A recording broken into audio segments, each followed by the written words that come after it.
Hello YouTube, I'm back. Last one for a Sunday. Well, I hope it's the last one for a Sunday. I brought you this one. It's a bit more serious.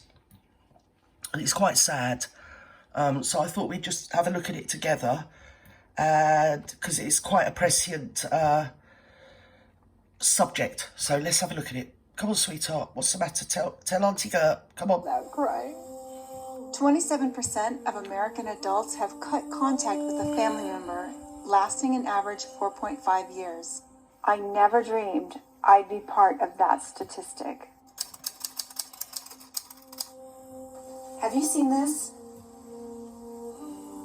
Dear parents, I need to speak my truth. Right. All my life, Hang on. guys. So, straight away when they start off with the, I need to speak my truth, you get the message where it's all coming from. Yeah. I mean, I don't know, but to me it seems like she's probably been to university or to college somewhere. And yeah, she's learnt all the buzzwords and now she's accusing her parents of what you'll find out to be in a minute. Gaslighting, guilt tripped. My mental health.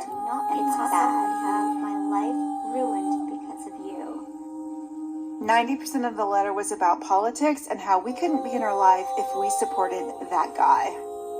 This kind of angry outburst from her was so... Right, so that kind of holds up what I've just said a bit, doesn't it?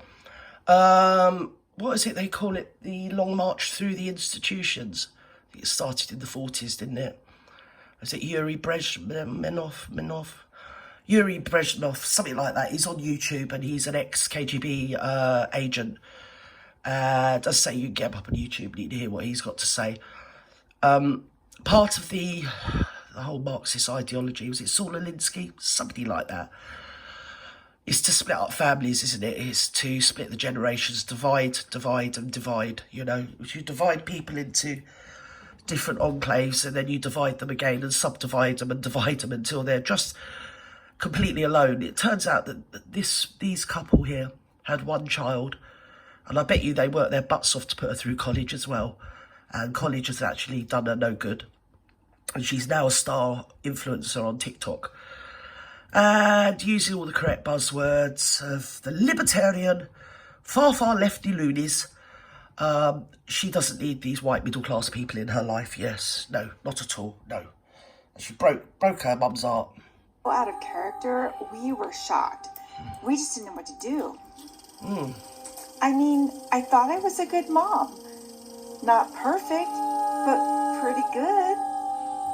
Honestly, I was in denial at this point because I thought this was more a thing between her and my husband, Ted, because I'm not that political at all. So I thought we could still have a relationship. So one day I responded positively to one of her Facebook posts, like normal, thinking that the letter was just some one-off. It's been a long weekend for you, Olga. Who does that remind you of? Does it remind you of somebody else? The one thing I've been through, because it goes on for 15 minutes, or can't quite see, 16 minutes. Yeah, the one thing that you glean from it is that she's obviously gone down the path of, like I've just said, of lovely, kumbaya, equity, equality, this, that, and the other tea, and in that cause has cut off her parents. Yeah, because obviously there's nothing quite like being compassionate and humanitarian than to cut off your parents, yes, and all your family. Yes, it really does show the calibre of loving, compassionate person you are. Oh, stop doing that, Gert, you mad old boot. Thing that would blow over, but she unfriended me and followed up with a text that said something like, "You don't get to stay in my life.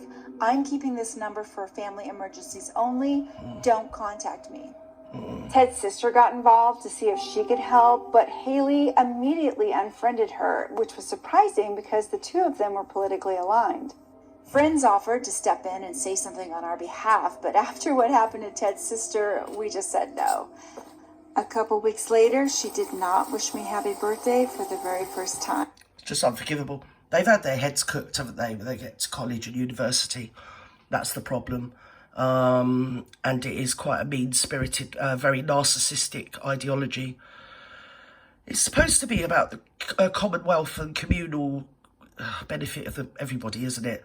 All one big happy family together.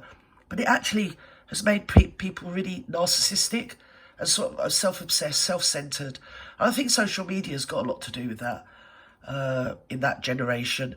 Obviously, the mum, she's hitting back in her own little way. But yeah, it's so sad. It's just destroyed the poor mum. Especially when you've only got one This kid. wound was so fresh, I couldn't even say her name when I talked about it. I've even had some people really close to me decide to move on from me. And that's the hardest of all.